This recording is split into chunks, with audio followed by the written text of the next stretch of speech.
Hey guys, welcome to my channel. Isang vlog na naman bago ako matulog, no? A few minutes ago, napanood ko yung interview ni Tucker Carlson kay Candace Owen. Yan, hati muna tayo. Kasi, yan maingay ngayon sa internet. Tinitira kasi si Candace Owen. So, kung hindi nyo kilala si Candace Owen, yan, a black woman na nasa side natin. Okay? Nasa side ng tama. Sabi nyo, paano mo nasabi nasa side ka ng tama? Nasa right kami. Diba? So, tama kami. Nasa right. Anong gusto nyo? Doon sa left? Doon kayo sa mali. Nasa right kami. Okay. So, okay. Ito, no? Maganda yung intro niya, ni Tucker Carlson. Siguro, ilalagay ko yung link dito para mapanood nyo rin na nirepost ni Benny Johnson. Maganda yung intro ni Tucker Carlson, no? Since time immemorial daw, yung mga nagsasabi ng totoo or ng tama, binabash, tinitira, binabanatan, di ba? So example niya si Galileo, di ba? Anong sinabi ni Galileo? Na sinasabi kasi ng mga pare nung unang panahon na yung mundo daw ang nasa gitna ng universe tapos lahat umiikot sa mundo. Sabi ni Galileo, hindi yan totoo, no? Yung sun ang nasa gitna ng universe, tayo umiikot sa sun. O di anong ginawa ng mga pare? Siyempre nagalit mga pare, no? Sabi yan, blasphemy yan. Kabalbalan yung pinagsabi mo, tinira siya. Yan, kung ano. And then, later on, actually, namatay na siya. Descendant na lang daw ni Galileo. Nung lumabas yung katotohanan, totoo naman pala yan. Nasa tama naman pala si Galileo. Na hindi naman pala center ng universe ang Earth, no? Yung ano natin, yung Milky Way natin ang sentro yung sun. 'Di ba? So, yan. And then history, kahit hindi yung malapit lang na history, no? Sabi ni Candace Owen daw, si Candace Owen, anti Bidco box. Na mag-ingat ako sa sabihin ko, anti Bidco box. Na binanata na naman siya ng mga newscasters, ganyan. Sabi ko, tagapakalat daw siya ng medical misinformation. I'm sure familiar din kayo kasi ganyan din ang binabanat sa atin, di ba? Medical misinformation ka, ganyan. Yan nga, may nagkaroon ng strike sa YouTube medical misinformation. Meron akong kaklase na nurse din na nakabase sa Canada, nag-message pa talaga sa, bakit ganyan. Tayo pag-debate siya sa akin sa message, syempre, in-invade mo ako ibig sabihin, you took the time to direct message me, syempre sasagutin ko. Pero usually, ini-ignore ko lang, hindi ako nang ipag-away sa mga sa mga post. Pero ito, minessage mo ako, di syempre sasagutin ko. So yun, nagdiskusyon na kami. Sabi ko, ano ba definition ng box? 'Di ba? To provide immunity, ganyan. Tapos ang sagot ang sabi sa akin, ang source mo pala, Google. Google. Google ang pronunciation nun, hindi Google. So, Google pala. Hindi yun Hindi, iniiba niya yung topic Hindi yun sa source Ano ba talaga definition ng box, di ba? Ano yan? To provide immunity, na ba? Hindi yun. So, yun. No? Ano pa? So, ganun din. No? So, I'm sure, parehas, yung makakapanid dito, no, parehas din yung nangyayari na nung nagsabi ka ng totoo, binash ka, tinira ka, in-unfriend ka, in-unfollow ka, ano pa?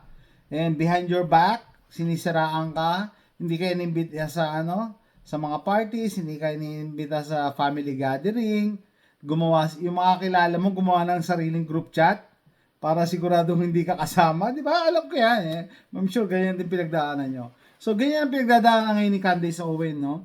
Magkatrabaho sila ni Ben Shapiro sa Daily Wire.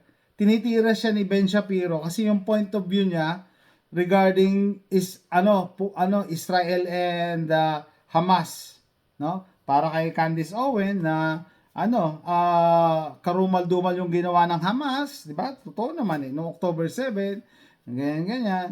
And then gumaganti lang ngayon yung Israel, no? And sabihin ng sinasabi ng iba, ay, ba't may namamatay din na Palestinian ng mga bata eh? Eh, di ba ginagamit silang human shield ng Hamas? Di ba? Ngayon, pina-follow up ko, no? Na-discover nila yung mga underground tunnels nila na connected mismo sa mga sa mga ospital. So, ginagamit nila yung human shield, no? So, yun nga. Tinitira nga si Candace Owen kasi naglilin siya katulad ko sa Israel, no? Sa gerang to. And then a few years ago or last year siguro, no? Yung stand din ni Candace Owen against Ukraine and Russia, sinabi niya na hindi mananalo ang Ukraine sa Russia. Ngayon, totoo nga, and at that time, kontra din sa kanya si Ben Shapiro. Tinitira din siya, hindi sila nagkakasundo kasi lahat ng sinasabi. So parang inisip ko, ano ba to si Ben Shapiro? Magaling siya and all, matalino siya and all, pero ano ba to? Nasa left ba to? So I don't know. So yun And then I was surprised, pati si Tucker Carlson, na-surprised din na in terms of sa ganito, pro-vax daw si Ben Shapiro. So ano to si Ben Shapiro? So ano pala to? Anti-truth. Kasi later on, nalaman na delikado to, nag-apologize naman daw si Ben Shapiro. Panoorin nyo yung full interview, medyo mahaba ilagay ko yung link. So, kita nyo na, no? Ang sabi ni Tucker Carlson kay Candace Owen, di ba immoral yon pagka nalaman mo, binabanatan ka, di ba? Pag nalaman nila na mali sila, hindi ba immoral yon na hindi man lang sila mag-sorry or aminin nila yung pagkakamali nila? No? The reality is, yung mga pro ganito, pro ganyan, no? Siguro ngayon natauhan na yung iba pero hindi pa rin naaamin. Or yung iba nakakaramdam na, no? Na may iba sa katawan nila pero hindi pa rin naamin. Meron kaming kakilala, kaibigan na miss ko, naka-base sa California, mag-asawang nurse Ang dalas magkasakit. Paano ko nalaman? Palagi nagpo-post sa FB na, down na naman daw siya. Masama na naman daw pakiramdam niya. Yung katawan daw niya, down ulit. Masama na naman pakiramdam niya. May sakit na naman. Tapos ilang beses nag-positive sa bid ko. Ilang beses.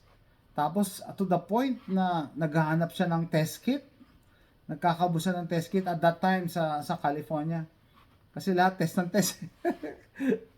Kasi siguro, alam niyo yan, nagtitest sila pag positive Siyempre, kailangan baka false positive yan. Alam niyo yan, in denial, kaya magtitest ulit. Ganun ginagawa nila. No? So, sabi ko sa inyo, personal experience, may mga kakilala kami talaga na kung sino yung meron nito, sila yung madalas nagpa-positive sa bid ko. Ay, hindi lang isang beses. Madaming beses sila, multiple times.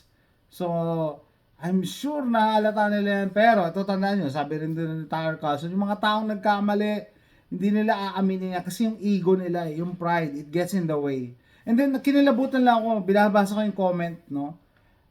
Yung isa doon nag-comment, sabi niya, siya din daw, ibang paniniwala niya dati regarding sa ganito, no? And, kasi, iba daw yung tinuro, iba daw yung sinabi sa kanila sinabi sa atin kaya naniwala daw siya. No, ngayon, talagang na-convince na siya na delikado pala talaga to. Okay? Tapos may isa lang nag-share, kinalabutan ako, na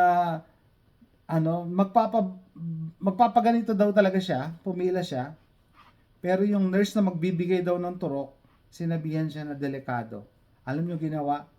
Hindi siya binigyan ng nurse, pero binigyan pa rin daw siya ng box card. Sabi ko, wow, you were saved by an angel. Niligtas ka.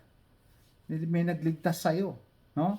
So, alam niyo yung unang rollout ng box? Merong isang pharmacist. Kalimutan ko na kung ng state yun. Sinira niya yung mga box na nando sa nila, sa pharmacy ng ospital nila, and then kinasuhan siya, kinulong siya. So, noong time na yun, mix ang pananaw ng tao, no? Sabi ng mga iba, Ay, dapat ikulong yan. Masama yan. Yan ang pag-asa natin. Yan ang magliligtas sa atin. Yan ang magbaback to normal natin. Ba't niya sinira? On the other side naman, yung mga nag-iisip, sabi, teka, baka may alam siya na hindi natin alam. Bakit niya ginawa yun?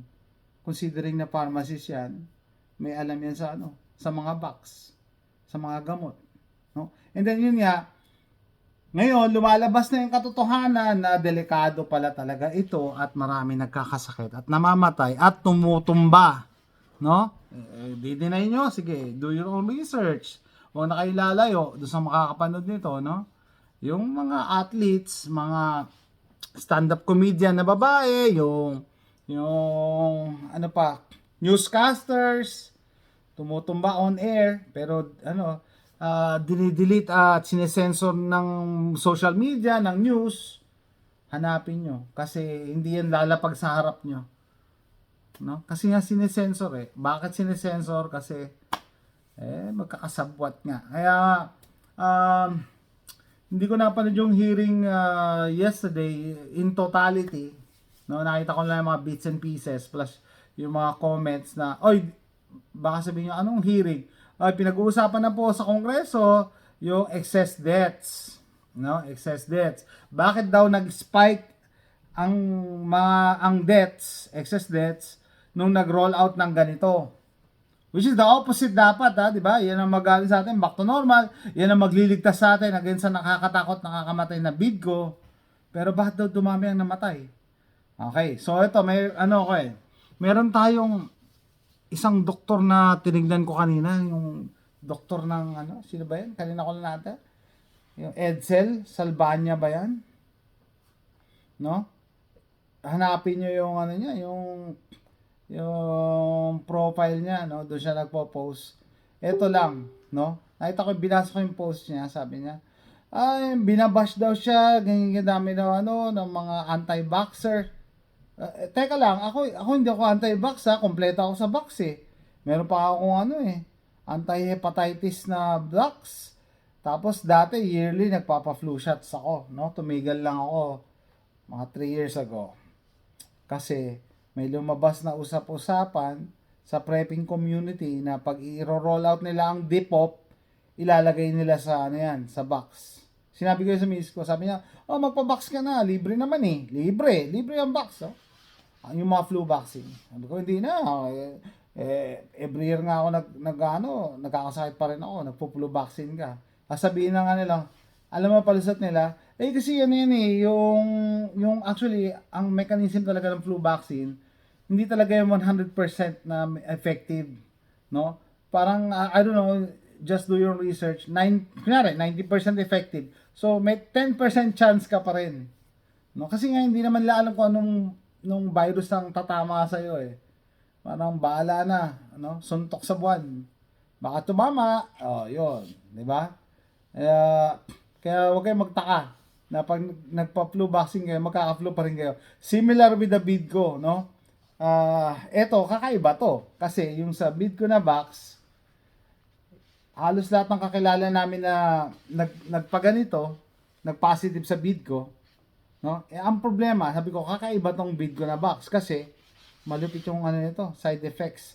And hindi natin alam yung long-term effect. Bakit? Kasi sabi ni paring Billy Boy, Bill Gates, 'di ba? After 2 years or more, doon pa lang lalabas yung long-term side effects niyan. Kasi yung short-term side effects? Talaga, yung sabi ko nga, 'di ba, yung kaibigan ko mismo, nasampalataya sa V, nagkaroon siya ng temporary paralysis, naiyak siya, naluha siya, hindi siya makagalaw, kala niya habang buhay na siyang paralyzed. Siguro na-paralyze daw siya ng mga 2 hours. Nakakatakot kaya yun 2 hours na ihi daw siya sa brief. Wala siyang control paralyzed So just imagine kung na-paralyze ka. And then marami talagang adverse events. Ito, yun nga yung Dr. Salvania ba yun? Yeah. Ayoko na nabubuisit ako sa paliwanag niya wala daw excess deaths. Wala daw related sa box. Kasi daw, kung titingnan mo daw yung data ng mga namatay, nakalagay dyan, heart attack, cancer, and so Meron lang daw dyan, ano, box related, mga 8 or siyam, no? Sabi nga ng DOH sa hearing, siyam lang, nilalang nila yung siyam, no? Sabi ng isang nag-comment, parang langaw lang yung namatay, siyam lang ang namatay. Okay, ito pa, no? Wala, all in na tayo, no? Total, pag-usapan na to. Bahala na ako ma-sensor. Yun nga, no? Sabi nung doktor na yon, doktor nga ba yun? Yung Saldana na yan. Salvana, no? Edsel, ano ko na yung pangalan niya? Research nyo na lang. Isa sa mga kontrabida sa buhay natin na hanggang ngayon nagsisinungaling pa rin. Naging doktor pero napakasinungaling. Paano nyo malalaman kung sino nagsasabi ng totoo, sinungaling? Example lang, kung meron siyang private na, public na profile, tine-turn off niya yung mga comments. Naka-turn off ang comments, no? Siya lang talaga magsasalita. So, diba sabi ko so asan na yung freedom of speech? Ganyan ang pinopromote ng mga communist, diba? Sila lang. Ganyan din ginawa nila nung kasagsagan ng bid ko, diba? Hindi ka pwedeng kumontra. Madidelete ka. Yun nga, yung kaibigan ko, yung kakilala ko na YouTuber, 20,000 plus na yung subscriber niya. Dinidelete yung channel niya kasi fini-feature niya yung mga namatay sa bid ko. Paano masabi na namatay sa bid ko? Yung isa nga, yung Muslim vlogger na madami ng subscribers may video pa, tumumba mismo sa back center. Habang pagka-box tumumba. After a few hours, patay. Tapos, si Ricky Lo, nag-post si Ricky Lo, diyan taga-Kamuning pala yan, si Ricky Lo. Ito na lang yung natatandaan ko sa mga na-research niya, na kinumpile niya. Si Ricky Lo, after ma-vax, nagpasalamat pa siya sa barangay ng Kamuning, masyado daw mabilis yung proseso, ganyan. After 1 week, patay si Ricky Lo. Ano palusot ng mga pro-vax? Ano yan causation doesn't mean, may mga palusot sila ngayon na BS, na bullshit. Ayoko na entertainin. Para sa akin, ayaw nyo maniwala, di sige. Tignan na lang natin kung sino sa ating dalawa tutumba. I'm sorry ganun na talaga di ba? Ganun na to, ayaw nyo maniwala, di ba? Last vlog ko, no point na maipagtalo, no? Baka sabihin na iba, may alam ka pala, ba't hindi mo sinishare? Sinishare ko naman, sinishare ko, di ba? Pero sabi ko, hindi ako makikipagtalo. Kung sinabi ko na, I said my piece, nakakamatay yan. Hindi ka pa rin naniwala. Sige, good luck na lang. Di ba? Tingnan na lang natin sino sa ating dalawa tutumba. Ganun lang. Hindi ka pwede maipagtalo, guys. Kasi, yung mga tao na brainwash na, hindi natin sila makukumbisi basta-basta. No? Tsaka sabi ko sa inyo, previously pa, na ibang klaseng motivator ang fear. Pag tinakot talaga yan, nabobobo yan. Kahit may-ari ng corporation yan, kahit vice president ng kumpanya yan, kahit medical director ng ospital yan, kung natakot yan, nagpapakabobo yan. Ano example? Tanungin nyo sila, para saan po ba yung box? Syempre, para hindi ako magkasakit ng big. Bakit po may mga nagkakabig ko pa rin kahit may box? Nagkakasakit sila ng big ko, pero hindi naman malala. Hindi, meron po akong kumikilala, nagkaroon ng bid ko, kahit may box, tas malala. Hindi, nagkakasakit sila ng malala, pero hindi naman sila namamatay. Hindi, may kilala po ako na may positive sa nag-box po, nag-positive, tapos namatay. Hindi yun, namamatay nga, pero hindi naman pupunta sa impyerno. Talagang may palusot na talaga. No? Wala tayong magagawa dyan. No? Sabi ko sa inyo, yung kahit mataas ang pinag-aralan, yun yung irony pala. Yung mismong mataas ang pinag-aralan, mataas ang antas sa society, yung mayaman, may pwesto sa kumpanya, maganda trabaho, sila yung nabi-brainwash. May explanation yan nakalimutan ko na. Pero si Good Patriot, may explanation yan. May elements kasi ang mass formation kasama dyan yung fear, isolation, basta mga ganon. Hanapin nyo si Good Patriot, no? Yan. So, pag nagsama-sama yung mga elements na yan, nabe-brainwash yung tao na talagang ipagpapasalamat nila pag may naglabas ng solusyon. Remember? Sabi, oy, eto, pagka dumating na yung box, magba-back to normal na tayo. Sabi ni Duterte, di ba? O dumating yung yung box, ano nangyari? Ay kailangan i-maintain pa rin natin ang minimum health safety protocols. Di ba? Kailangan, sabi ni Berheri, kailangan magpa-booster pa rin tayo. Huwag tayong magpaka-kampante. Oh, di ba? Lahat pinupush pa rin nila hanggang sa huli. Kaya nga ngayon, no? 'Di ba, kasama si Richard Gomez, nagpo-push ng box against Bidco. Ngayon, nakikita niya na, oy, marami pala namamatay. So, kung kayo kasama sa ganon, anong tawag yung sarili nyo? Eh, di ba tanga? Nagpakatanga kayo. I'm sorry. Ang bilis nyong ginudge yung mga katulad ko. No? Hindi kayo, ano sabi? Nag-research naman kami. Kaya kami nagpaganito. Sorry, pero kayo yung part ng research. So, that's it guys. Lobat na ako. Tatapusin ko na yung video na to. Mahaba na. So, subaybayan nyo na lang yung nangyayari ngayon sa Kongreso regarding excess debts. And see you next time. Bye.